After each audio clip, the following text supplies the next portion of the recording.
אנחנו חיים כל הזמן בדילמה הזו של המרחב שבצד אחד בין הזכות שאנחנו אותם מקדשים ליזמות, וחייבים להגיד, לפני שאנחנו מתנפלים עליהם, חייבים להגיד שיזמות מזיזה כלכלה, כמו שיזמות מזיזה את העולם. לבין הכלים הרגולטיביים שאנחנו כל הזמן הולכים ומטילים ומשכללים לאור מה שקורה.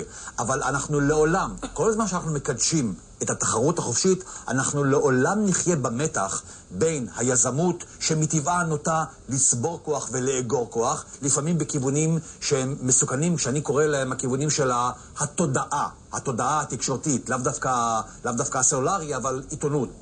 פה יש צורך באמת ברגולציה שלא תיתן לגורם אחד שליטה. אז מה שאתה אומר שהריכוזיות הכי מסוכנת היא הריכוזיות של כלי התקשורת? בצד כלי התקשורת יש מקום לרגולציה הישנה של בעלות צולבת, ויש מקום להשגיח שלא יהיה בעל מאה אחד שהוא יהיה בעל כל הדעה. צריך פה קצת להקפיד. אבל איך זה מסתדר אם אנחנו מאמינים בשוק החופשי? הרי אתה איש בשוק החופשי, נכון? זו הדילמה. אני חושב שאנחנו היחידים שמאמינים בשוק החופשי. אני חושב שבעלי ההון הגדולים לא מאמינים בשוק החופשי, מכיוון שהם רוצים להשתלט על השוק, ובאים ואומרים לממשלה, אל תתערבי. מי שמאמין בשוק החופשי... החופש היחיד שהם רוצים בשוק זה שלהם. זה להיות לבד, בדיוק. צריך לזכור שהכלכלה הישראלית היא אחת הכלכלות הלא תחרותיות ביותר בעולם בכלל, אפילו לא בעולם המערבי. אנחנו מקום 78 בעולם ברמת התחרותיות. איך זה יכול להיות? אם היא האידיאולוגיה השולטת באוצר, ואתה יודע זאת היטב, היא אידיאולוגיה של שוק חופשי, של הפרטה ולחוץ. אנשי האוצר מגיעים לאותה שכבה ולאותם מקומות שנגדם כביכול מדברים היום. אני לא רוצה להיות כל כך חריף, אבל אני כן רוצה לומר שרוב הענפים במשק הישראלי סובלים מחסמים תחרותיים שאנחנו יודעים עליהם. אנחנו יודעים לזהות אותם גם באקדמיה וגם במשרד האוצר, אבל הממשלה לאורך שנים רבות מתעקשת לא להסיר אותם. למשל, אני אתן דוגמה.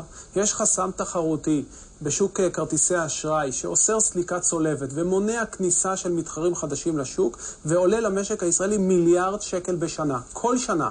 היה שר אוצר, זה עולה למשק הישראלי? כן, למשק הישראלי, זאת אומרת לצרכנים שלנו. לנו, לך, לי, לכולנו. גם ברמה הפרטית וגם בקופה הציבורית, כי גם ברמת השימוש בכרטיס אשראי, כמובן שזה פוגע באינטרס שלי. חד משמעית, והיה שר אוצר, קוראים לו בנימין נתניהו, שהטיל על חשב כללי, קוראים לו ירון זליכה, לנסח הצעת חוק שתפתור את המצוקה הזו. הצעת החוק הזאת יושבת על השולחן כבר 5 שנים. מדוע היא לא מועברת? אפשר להעביר אותה ב-24 שעות ולחסוך. משה, למה? מכיוון שהממשלה, כל ממשלה, וזה לא משנה מראש הממשלה ושר האוצר, מדברים גבוהה על התחרותיות, אבל בפועל הם חוסמים את כל הענפים במשק. אותי מטרידה תופעה. קודם כל, הכוח רוצה לשמר את כוחו ולגדול. אותי מטרידה תופעה... בסדר, אבל זה האינטרסים הכלכליים, אבל אנחנו מדברים פה על ממשלה.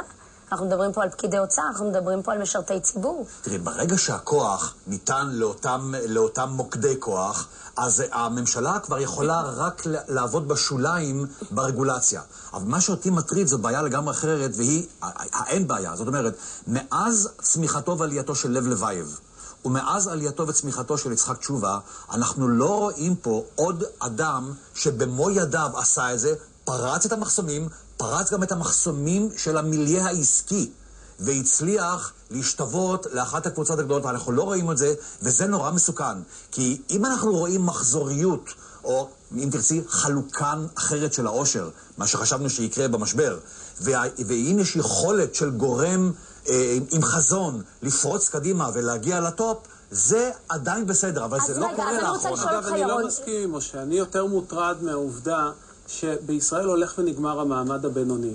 כאשר 70% מהאוכלוסייה מרוויחה פחות מ-7,800 שקלים, אנחנו בבעיה. הולך ונשחק לנו המעמד הבינוני, וברגע שנשחק המעמד הבינוני, נשחק בסיס הצמיחה שלנו.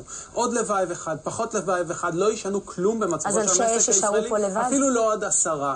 מי שמייצר את הצמיחה במשק, את מקומות העבודה, את ההכנסה והעושר של כולנו, זה המעמד הבינוני והמעמד הנמוך. דווקא הם, והם הולכים ונשחקים. ובין היתר הם הולכים ונשחקים, מכיוון שהתחרותיות הכל כך רדודה במשק הישראלי גורמת למחירים גבוהים.